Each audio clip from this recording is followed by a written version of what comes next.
So, am I supposed to start doing things or no? All right, how about no? Cocktail 30? It is. Sweet, the door closed. Yay! Hi, Derbycon people. So, I want to make disclaimers early before I actually get into the slides of disclaimers. I can just be louder. That's fine. So, my disclaimers are pretty clear and pretty even. This is not a tech talk. It has nothing to really do with security track stuff. There's no offense or defense to be had. It is the second time I've ever tried to explain what it's like being in the industry in the capacity that I've been able to be. And the first time I did it because I was really fucking pissed. Oh, I'm gonna swear.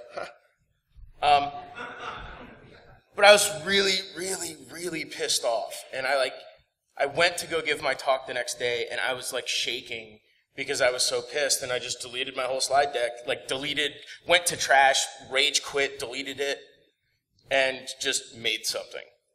And this is kind of an iteration of that. So if any of those things don't resonate with you, it doesn't offend me that you leave, it doesn't bother me whatsoever. So if that's what you need to do, please do it, don't feel obligated. Okay? Cool.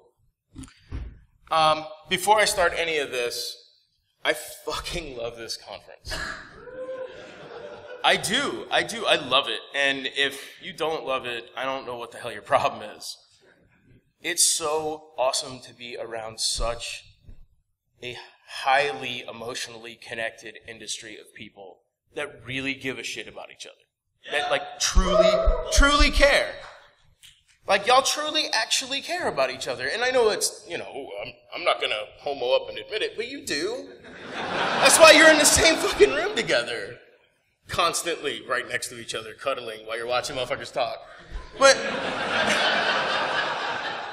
let's just accept that as a really awesome thing for a moment. And please, thank every one of these people working. Thank every one of these people that put it together, everyone in the hallway, everyone that's wearing a radio. They devote their time to letting you have this experience. So, all right. My disclaimer is pretty easy. I'm rude, I'm crass, it's because I'm a human. And I accept my human for how I human, and if you don't like how I human, I don't care. There's lots of other people. I have trigger warnings because I've been brought up on triggering stuff before. So yeah, cursing, racism, sex, drugs, violence, all the standard shit, right? All the that really triggers you, like fear and truth and honesty and emotions, feelings and stuff like that. The stuff that you won't tell other people you're triggered by, but that's the stuff that hurts. And Chris. That one's for Dave, because he decided to keep bringing up the fucking TV show. So I wanted to give a talk about what it's like to have gone through the shit that I've gone through in the industry. Because at some point or another, you guys have all gone through the same things, and at the very least, it's somebody else I can have a commiserating drink with to be like, man, yeah, that also sucked, and be like, glad we went through it together. There's a big cost being in this industry. And the biggest cost that I've found to my own personal life is that I am forced to wear different masks every single day. Sometimes a lot of masks in the same day. Sometimes I have to go out and I have to be business Chris, but I'm like business Chris with the other side of Chris on me, right? Sometimes I have to be like hacker DEFCON Chris, which these are all really different people. Most of them don't get along, right? And that's a hard thing to manage when people are requesting you to go in between each one of them. I have to be like speaker Chris, which is kind of a blend of all of those things, but you have to turn off certain other personal indicators that make you you in order to make it apply to the larger audience. I'm professional drinking Chris. I'd like to note that you can see that the liquid is moving out of the glass, and I still have the glass fully under control. I'm yoga Chris. I'm skier Chris. I'm a rapper every once in a while. I try and make other people uncomfortable at resorts because it feels good to help them stretch their imagination to figure out what's really going on for them. So I can meet them as a real human instead of their perception of me, the guy riding the tiny stone horse in the middle of the resort. Like, what are you doing? Like, I don't know, just taking it for a ride. I get to be angry Chris. I get to be pirate Chris. I get to be husband Chris with lightsabers. I'm a son, and I'm fucking Santa sometimes. I have to play all these roles, and I have to. I'm required to play these roles. It's not something that I came into that I thought it'd be really fun to make up 40 different personalities for myself. It was the way that I could figure out how I could put enough different masks on to compartmentalize myself to make sure that who I was never got completely overrun by what I was trying to be. Make sense? So maybe I can give you a story of how I started off. I started off in Connecticut singing barbershop with my uncle. I had a divorced family. My dad was gone. My uncle raised me with my mom and my grandma. And it was fun. I got to learn how to perform when I was like a little kid. I'm in the fucking Guinness Book of World Records. How sketchy is that? But it works good for SE gigs. So I was in barbershop. I thought I was like punk rock cyber cool when I was a little kid, right? Because that's how we did it when we had stonewashed jeans still and didn't have to pay like $1,000 for them. I went to a high school that our only real statistic that we had nationally is that we were second in the country for teen pregnancy. Rockville. When we lost football games, we'd drive over to the other school and we'd just beat up everyone we saw. When shit happened in school, in the time that I was there from my freshman year into my senior year, I had 3 of my friends get shot in the school. I had 2 of my friends get shot in their house, and I got shot at once. Yeah, cyber school. I was the vast minority in the school.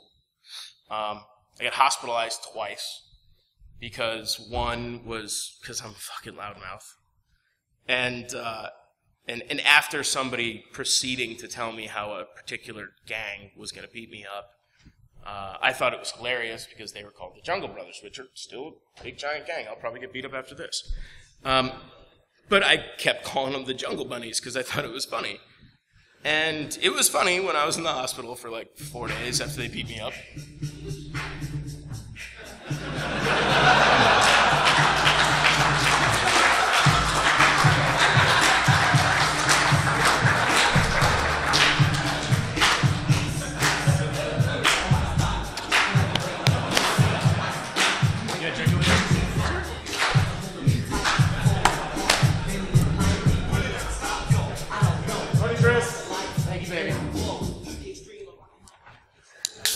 And I was listening to that shit in high school. Fuck. I can't get away from it. Like, no matter how hard I try in business, I'm fucked. So good. It's like fuzzy bear urine. Not that I know what that tastes like today. All right, so I had a really shitty experience being in high school. It was just hard. I lived a very strange life there. We had to deal with people getting shot and killed and selling drugs just to make sure no one would mess with you, right?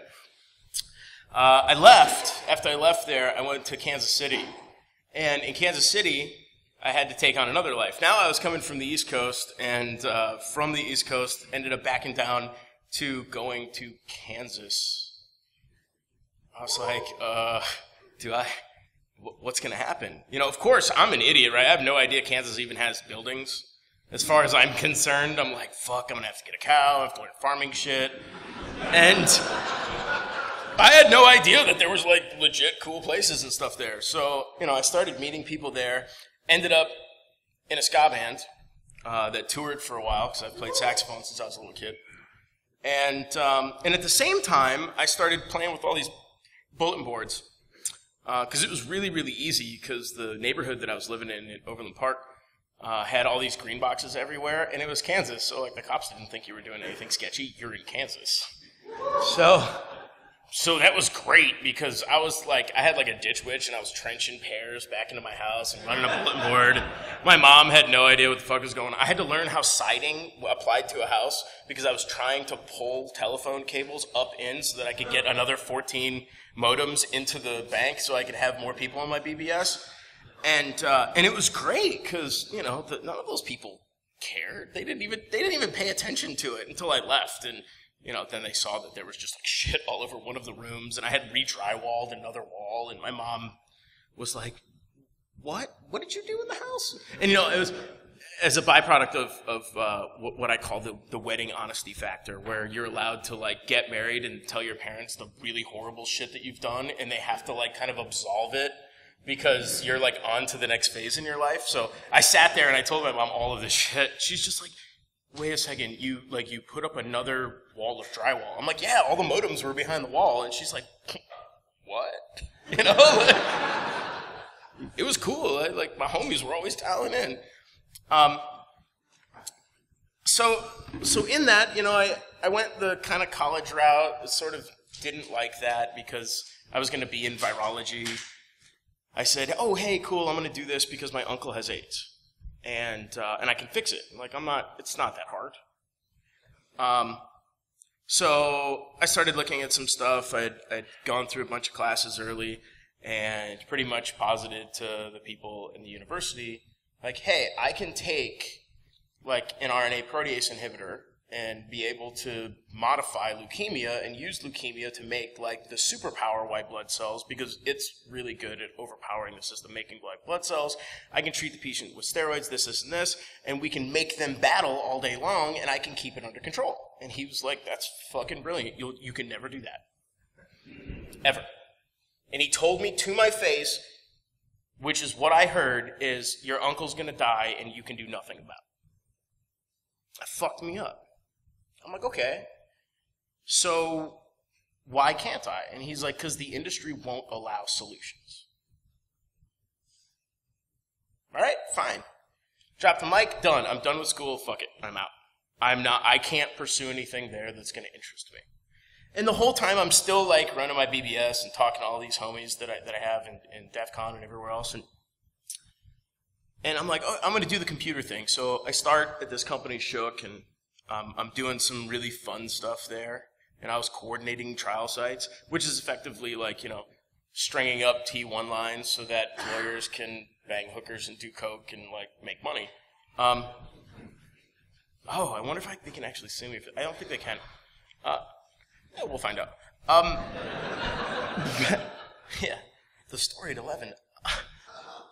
But then, you know, after there, I started working at Sprint, and I was the chief security architect there, and kind of moved into compliance management roles, and got to touch all of these different things in security, from testing, the compliance, to labs, to all this other stuff, and wanted to see security from a different way. So I was like, okay, well, I've been at, like, the customer. I've now been at the carrier. Let me go to the people who audit the carriers, because they're going to have, like, a totally different view of the same carrier environment. So went to KPMG, and wow, am I not suited for that job. We're just so not compatible. Like just swipe left and keep going. So I get into this company called Alternative Technologies, and they're a big distributor, and they want to start a security practice that they can distribute just like boxes. So, I mean, they want me to go take my man pussy and peddle it on the street and, you know, brand me with their t-shirt, and it's great, right? Because I have 3,000 VARs. I can sell damn near anything that I want. And they knew that I was kind of young and interested in the industry enough and had enough connections in the industry that I could make crazy shit up. And people would buy it. And even if I put it on the line card, if you have 3,000 VARs that are selling to hundreds of clients each, like, you can put really crazy shit out there, like red teaming, right? I'm like, yeah, just let us break in any way we want. And people are like, no, it's 2,000, you can't do that. And I'm like, yeah, I can. We do it all the time. They're like, really, you do? And then one person, like, let us do it. And of course, we had no idea what the fuck we're doing. But we did it. We pulled it off. And then we started going forward and doing more and more and more of it. And I started realizing that I was kind of sick of making all the big, fat, rich white dudes even richer. So I decided to be poor and start my own company. And that was a hard transition. It was a hard transition to go from, like, never being in a sales role to, like, hey, guess what? You can't eat. Why? Because you have your own company. Well, where is the business? You know, and they're like, go get it. And then when you don't know how to get it, you sit there and starve. And it hurts. It's really, really hard. There's nothing about starting a business that's easy. Nothing. Nothing. It's miserable. And we all, who really want to do it, we do it at some point. And every single one of us knows, like, yep, that was totally miserable. But at some point, you're like, I'm shooting for that 50-50 factor where I make 60%. And you get there. While all that was going on, my personal life was creeping into my professional life. I didn't realize how profound of an impact my connection with the people in DEF CON and the community and security was really who I was personally. I mean, I was traveling a lot, so I didn't have friends at home. There was no home. Really, I didn't have a home that really existed. At one point, when I was at Sprint, I was my first marriage that I fucking ruined. I was doing all of this security stuff. And I was doing so much more security stuff and so much less husband stuff that she rightfully cheated on me, as far as I'm concerned. I mean, I was absentee.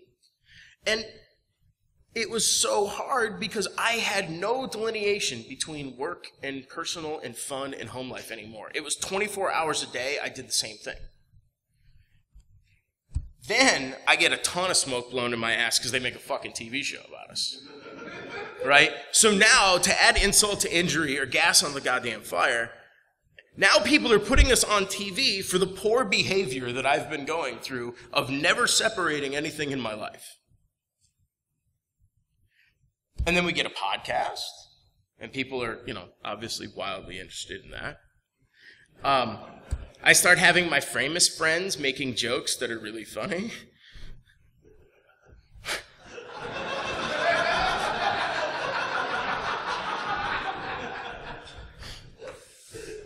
Yeah, that's probably my favorite post that I think I've ever seen.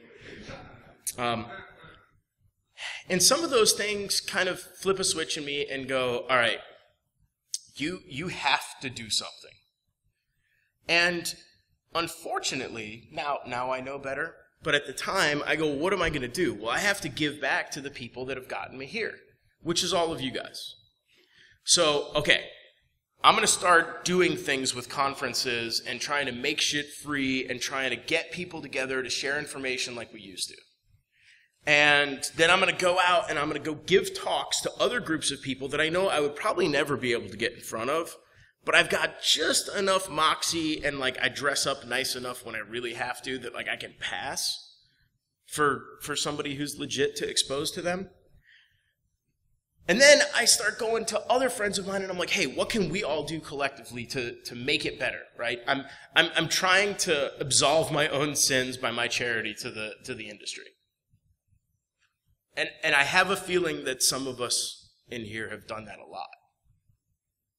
So then I'm like, okay, cool, we're going to make some standards, we're going to fix this stuff, which makes me fly around all over the place, right?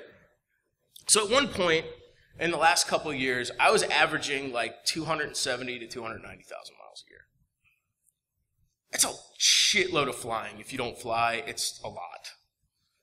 And that's not just like, oh yeah, I was commuting to Tokyo back and forth. Like, I had 170 segments.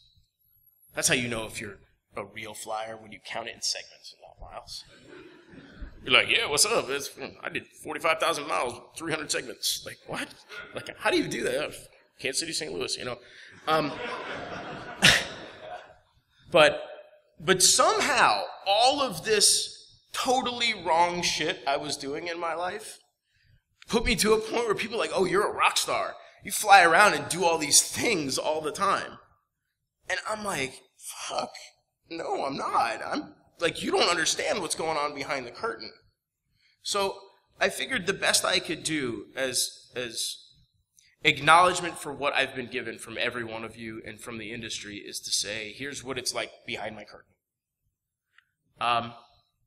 So what's the cost of doing all of this? Of the people who go, yeah, I want to be the person who flies around and does all this shit, owns your own company and does this and this. A lot of people don't talk about the cost. So I figured I could try. And if I break down and I can't get through it, tough shit, we'll get there some point. First off, this is life. Your life is reduced to a t-shirt. You eat, you sleep, you hack, you do it again. And no longer do you have the fun parts of living. You are so enrolled in the reality of what you've created that nothing exists to do outside of it. You can't do things outside of it. Even if you wanted to, those options aren't even there. Because you don't choose to have them there. The blinders are on, and this is the life you have to live. Then you start getting to a point where you're like, oh, I met this person, they're really cool, let's go have a drink. All right, I met this person, they're cool, let's have a drink. All right, I have to go fly to this place. Man, I'm really tired, I'm going to have a drink, go to sleep. So I'm drinking constantly. Hold on. At a level that no one really should be. And then people reward you for being a mutant. They're like, dude, you were up at 5, raging.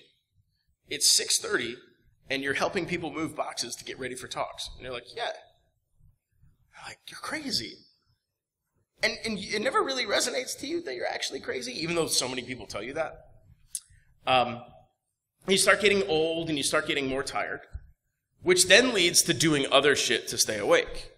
So whether it's weed, whether it's fucking Adderall, whether it's Coke or whatever else, all of these different things start playing into your new life. Because you can't stop living the life that you started. You can't get away from the mask that you've put on yourself. And what happens? You have to compensate for it. Because it's like a shark. If you stop moving, you die. And you're deathly afraid of it. You cannot stand the reality that if I stop doing this one thing tomorrow, I might lose my spot, I might lose my status, I might not be able to do this, I might not get this ass-blowing smoke from the community, I might not have any leverage, I might not be able to get in a fucking Derbycon because I can't get a ticket, or whatever else. And all of these things come at a huge cost to life. I spent when I first moved to Denver, in between, it's funny, in my career path, you can see like these major explosions in my life every time. Right? I left Shook, I went to Sprint, that was kind of my come up in my career. I got to Sprint, I left Sprint, went to KPMG because my wife cheated on me and I exploded, freaked out, flipped a coin, got a divorce, took a moving truck, drove it west because the coin was either east or west. Drove it west, landed in Denver, hung out there for maybe 20 hours. At the end of the 20 hours, I get a phone call that my moving truck had been stolen. This is fucking real. My moving truck with all the shit that I have accumulated my entire life had been stolen as I'm leaving my house that I'm divorcing my wife with. So I freak out, because people freak out when shit bad happens like to that magnitude. And I decide, okay, I'm going to go live with my grandmother in Italy, because no one's going to fuck with me there. And And it was brutal. I'm like, man, no disrespect to Italy, but it's a third world country with first world culture. And I'm like living on a farm, drinking wine all day. Then I'm like, okay, you're kind of a lazy, worthless bag of shit. You should do something with your life. Have to move back, like go back, get a job with KPMG, which is pretty much just like blowing Satan. And but I needed the money, so whatever, fuck it. So I get through all that. I'm rebuilding my life. Everything's good. I marry this great girl, Jess, and as things start to get really good again, I start to put more of my time and more of my understanding and more of my effort into my job again, because I'm feeling that I'm getting the money back under me. I'm getting like my status back, like things are good. And I'm pushing that to myself because my response to myself is like, oh, you're doing this for your family. Like she should appreciate that you're letting her do anything she wants in her life by you nailing yourself to the fucking cross. That obviously didn't work, so that's 2 marriages down because of my career. And then I start getting people really hating on me, right? Because I have opinions. And I think that's part of me growing up in the ghetto school, is that I have opinions, and I kind of don't give a shit if people don't like them. If they don't, fuck it. But there's all these haters. And whether it's people who are being personally hateful to me, or whether it's people in the industry being hateful to me, it really actually hurts. I had this conversation with my present fiance, which, thank God for that woman. Fucking right.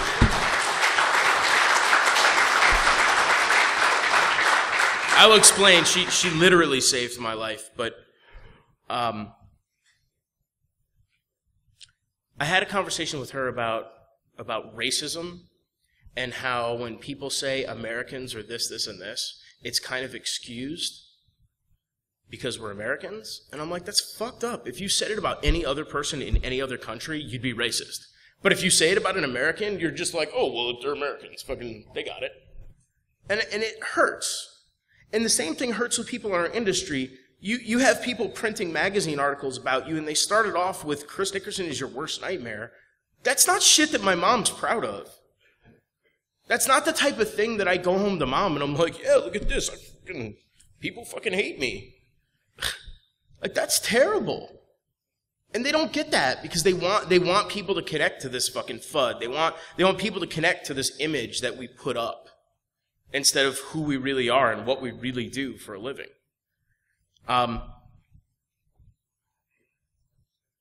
The part about it that has hurt me the most is that instead of people trying to attack me, they figured out that I'm the type of person that's not worth attacking.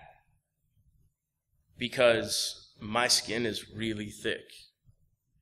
And I welcome anyone and their criticism and anyone in their opinions.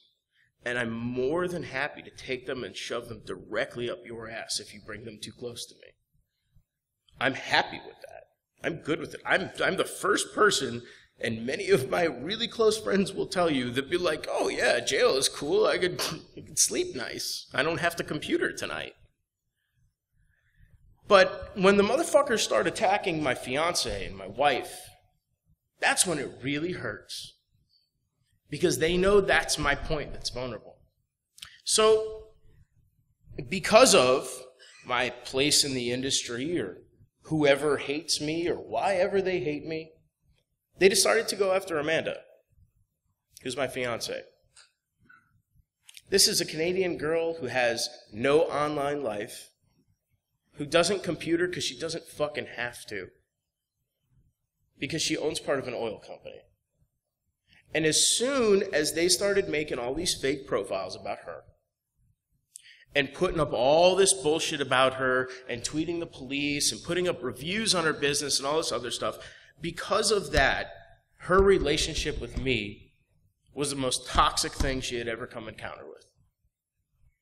I was the reason that her life was being systematically destroyed. And holy shit, is that hard to go through. It's hard. I mean, they took it so far that they were sending used condoms to her office. Yeah. Yeah, that's what you get for being an infosec. A fucking used rubber to your fiance's workplace. That's how respectful people in this fucking industry are. That's how they do it.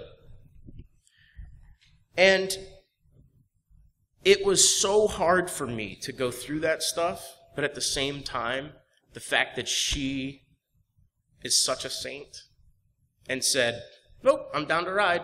That's it. I don't care. Let them send the shit. I hate it. We're going to have fights together. But as far as outside of this house, it's me and you. That's it. We'll fight everyone in the world.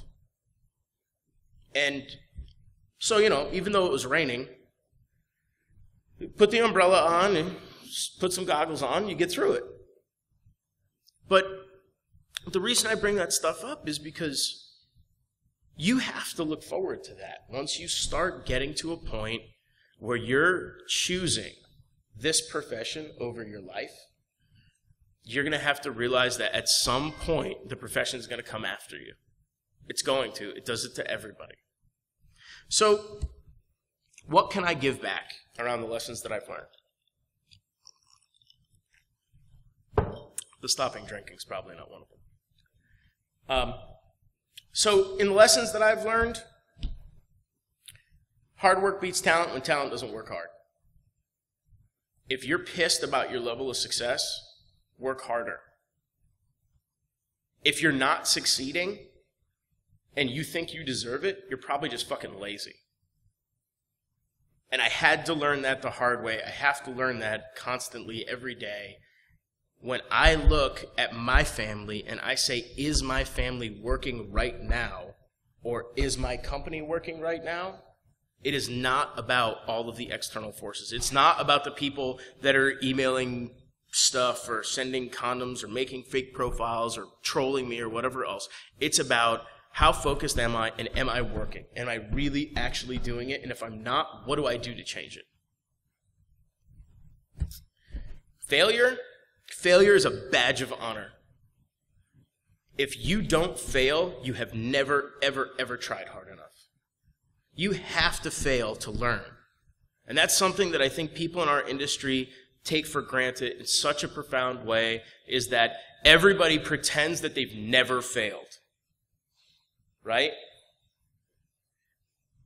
When your demo fails online, your demo fails in the middle of your presentation, don't get pissed, throw your laptop away. Like, just keep going. When things break, appreciate how they broke and take a look back at what you could do to make it not break so that you have a future of that thing not occurring. Don't just say, oh, well, it broke because of this, this, and this. It's too easy for us to reason away why failure occurs. Being the change that you want. I have made a conscious choice to enjoy my life. And I'll tell you, I probably shouldn't. I mean, in the next 30 days, I'm flying about 35,000 miles. But the trade that I have in that is that I've been home with Amanda for the last month and a half. And as shocking as a month and a half is, in the last 12 years of my career, I have never been in a single place for a month and a half. Ever. So it's real weird for me. Real weird. So you have to choose it. You have to pick being happy. The more that any of your conversation deals with you or they or XYZ and it names someone else. My mother told me that the probably deepest thing that I've ever learned in morality is that when you point at somebody, you have 3 fingers pointing at yourself. And I never knew what that was. I mean, shit, through 2 marriages, I still had no idea what the hell that was. But I'm starting to get it. I'm starting to get that happiness is something that I choose. It's not something that I want. It's something that I empirically pick. I don't need reason. I don't need to go, well, this and this and this and this and this and this, and if you put those together, here's the statistics, and here's the risk model, and here's that shit, because that's what I fucking do for work every day. Instead, I go, okay, take all these numbers, throw them away. I'm now going to pick being happy tonight. What does that mean?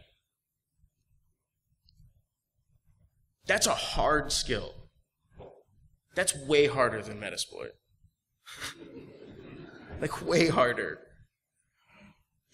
So, if you can actually get to a point where you choose those things, it sets you up for an ability in life that you can really, truly grow and still love what you do. Family is a big thing. And I don't care if that means you have no family because you're an orphan, or if you have a giant family or whatever else. Family is what you make it. And when you make it, continue to make time for it. Never, ever ignore it. If you sit here and go, oh, sorry, I forgot to call you today. You forgot to call your family today? I say that because I've done that hundreds of times in my life. But I think about it and I'm like, why couldn't I have called you at lunch when I was waiting in line? Why couldn't I have said hi or checked in or sent you a stupid, like, whale, clap, happy, 100 fingernail paint, like whatever the fuck, emojis, anything, right? Why didn't I just, like, touch you and check in some way all the time? Because I know when people do that for me, it feels good. It hits my reset button when I'm getting really, really stressed out and it's too intense for me to live. Somebody can send me one stupid text, a shitty picture, a picture of Hitler in gangster rap uniform asking how much did the Holocaust. Like, even if it's dumb or bad, I still love it. It still fucking breaks me out of what's going on. So do it. Just do it. Just choose to do it and fucking do it. Public and private. This is something that I'm still figuring out, so I can't really talk about it. We have to wear our masks. And sometimes you wear those masks for safety, and sometimes you wear those masks because of fear. And my way of dealing with this is by separating public and private into classes. Those classes are people I know because of work or whatever else, just acquaintances. People that are my friends, which are very, very, very small. Because most people who come up to me and they're like, yeah, I know you, or, you know how many times I have to deal with, oh, Nickerson's an asshole? For a motherfucker who's never met me. Never, ever, ever met me. They've met the face, right? They met, like, me talking shit on stage or, like, smashing some company and giggling and laughing at them. But not me as a human, not me as the person that I am with my wife, not me sitting there at the barbecue grill feeding everybody, making sure that my job that night is to make sure that everyone is well-fed and happy. Not that me.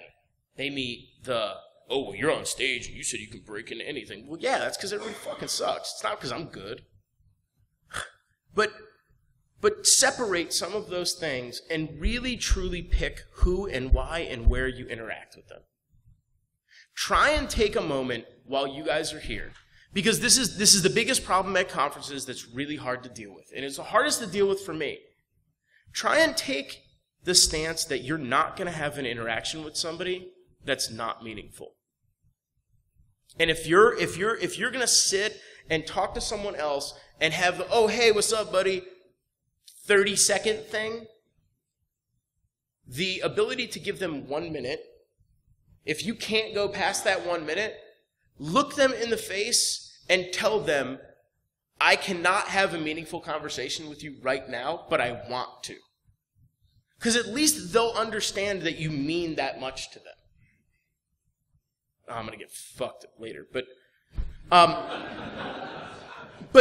But do it. Tell people that you're going to be unreasonable about the meaningfulness of your conversations with them, and that your time and their time is valuable to you, because we do not have a whole lot in this world, but time is something that every single one of us covets. We get our asses worked to the fucking bone. People expect us to bill on multiple projects and do shit like move mountains from here to here in 1/10 of the time of what's projected to do it, and we're supposed to do it because, yeah, you're smart security people. But if we can give each other time and really truly mean something about the time that we give each other, I'll tell you, the gifts that you get back from meaningful conversation are unbelievable. They really are. Remember who you are. If you give a talk on, Dave, I love you to death. I do. I love you from the bottom of my heart, and watching you get rat-holed in the beginning of Guy Who Made Set instead of Dave was hard for me. It was hard for me watching you walk around conferences and be Guy Who Made Set, instant fucking connections with all of these other people, but not Dave, because you as a person are the most amazing motherfucker I've met in a really long time. And there's a point where you have to choose, I am not the person that you guys want me to be. I'm still me. I'm not the Nickerson on the stage yelling and ranting and saying that I'm going to, bang a bunch of hookers and do a bunch of blow or whatever. But Amanda's going to just fuck me up after this. But just be yourself. Just do it. And if there's moments where you feel like you're not yourself, it's okay to take a break. It's okay to just be like, whoop, gotta go to the bathroom, gotta have like the one-on-one weird LSD mirror conversation with myself and like figure out getting back in the game. But do it. It's worth those couple minutes to like put yourself in check and get used to putting yourself in check instead of devolving into something that you're not. You just don't. You don't have to be a dick to get ahead. You don't have to be a bitch. You don't have to. A lot of people really, truly feel like they have to be an asshole to get ahead.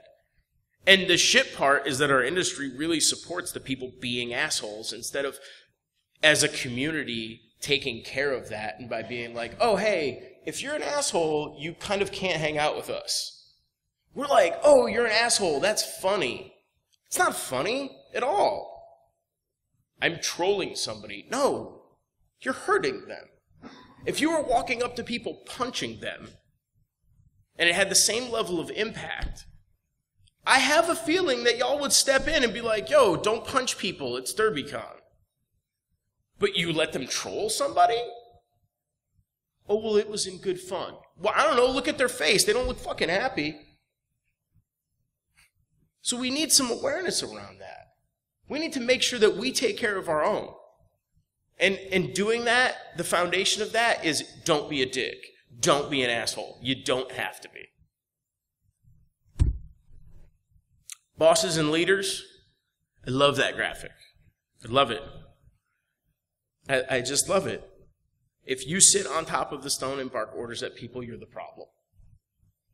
That doesn't mean that you have to be on the keys every day. It doesn't mean that you have to do this or do that. But if you're not on the team and the team works for you, you're the fucking issue. Excuse yourself. Find another industry because I don't want you in mine.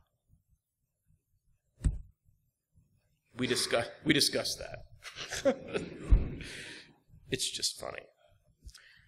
When you train with people, train with them.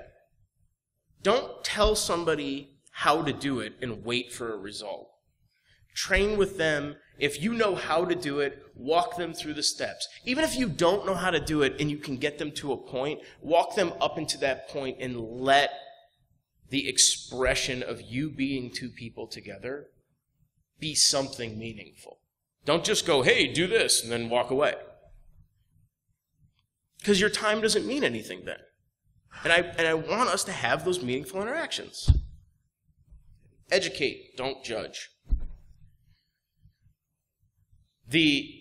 One of the times that I was written up in one of our security magazines of hell or whatever it is, it was me and Alex Hutton and Marcus Ranum on a panel together.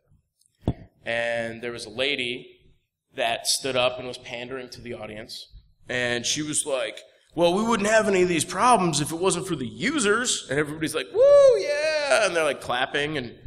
And all of us are furious. And I stood up and Alex tried to pull me back and it didn't work. And I was like, oh, hey. I was like, so, lady pandering to the audience, do you have kids? And she's like, what?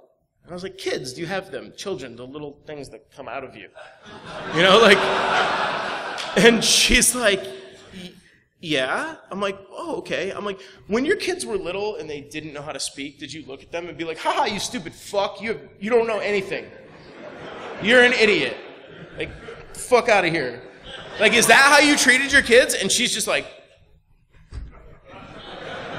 and like trying to do the dog, like, if I don't see you, you don't see me thing. But I mean, we really need to educate people. We need to take the time to educate them. If you think someone is the problem, you have identified the person you need to educate. If you say that they're the problem again, you didn't do your job. It's your fault. At that point, it becomes your fault. You've identified it. You didn't fix it. It's your fault.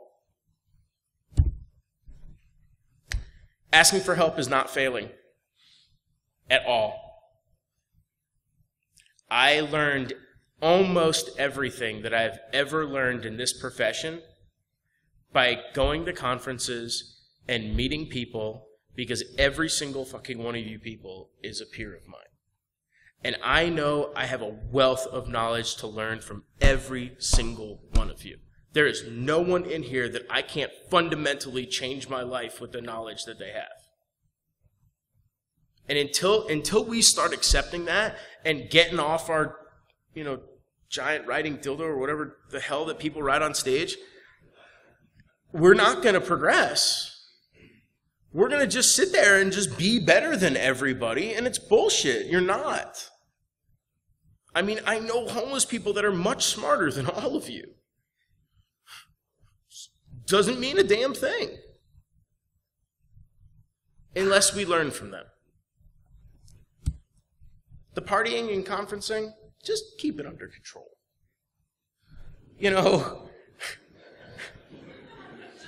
I've woken up like that plenty of times. And there's a certain point in my life where I'm like, yeah, it's, the difference between 3 o'clock and 5 o'clock is probably me wearing the bear suit. So maybe at 3:45 I'll shut it down. I'm definitely not the proponent that's going to sit here and say, don't go play with your friends. Because I want everybody to play together. And in whatever capacity you want to play together, play together. That's how innovation happens. I don't know how many times all of you, right, have had weird bar napkin drunk, like, scribbling hieroglyphs of shit, and then all of a sudden, like, a brand new product comes out the next day. Like, keep that shit up. Like, please keep that up. But just be cognizant of how far it's going. Get in a hobby. Get a hobby that has absolutely nothing to do with this job, please. Because I have been, in a relative term, if I was a devout alcoholic, I got a job at Coors tasting beer. Like that's what I do for a living now. I'm so into my hobby was security, and then it became my profession, and then it was my life, my profession, my job, my home. My office was in my house. I had no life at all. So get something that breaks you all the way away from this. It doesn't matter what it is. It doesn't matter if you're knitting, running, fucking skipping stones, throwing paper airplanes, anything. Anything that just moves you away from the crazy electronic demon that's in front of us that we pray to every night. Try and get away from it. Lastly, please, please be you. I do not want to meet any of you in any of your faces. I don't want to meet your masks. I don't want to have an interaction with you that is cursory. I don't want you to tell me that, oh, I work at this company, I do this thing. Fuck that, I don't care. What do you do for fun? What kind of music do you listen to? Like, what are you? Who are you? I don't care about what are you. Who are you? But be yourself. You don't have to put on a mask just to be at a conference.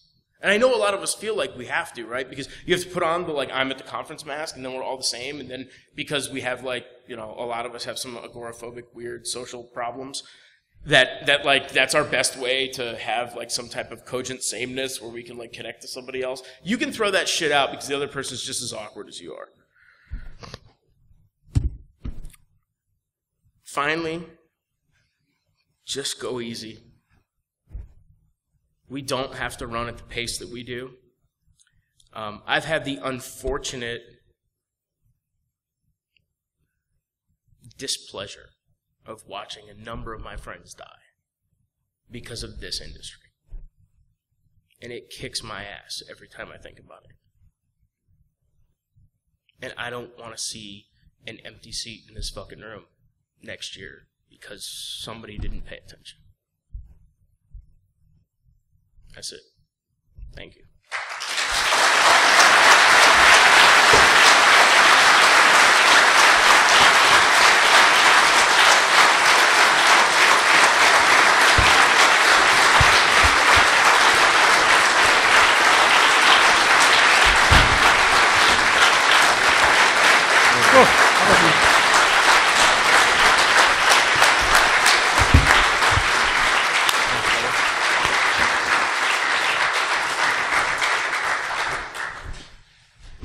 Boy, that was fun.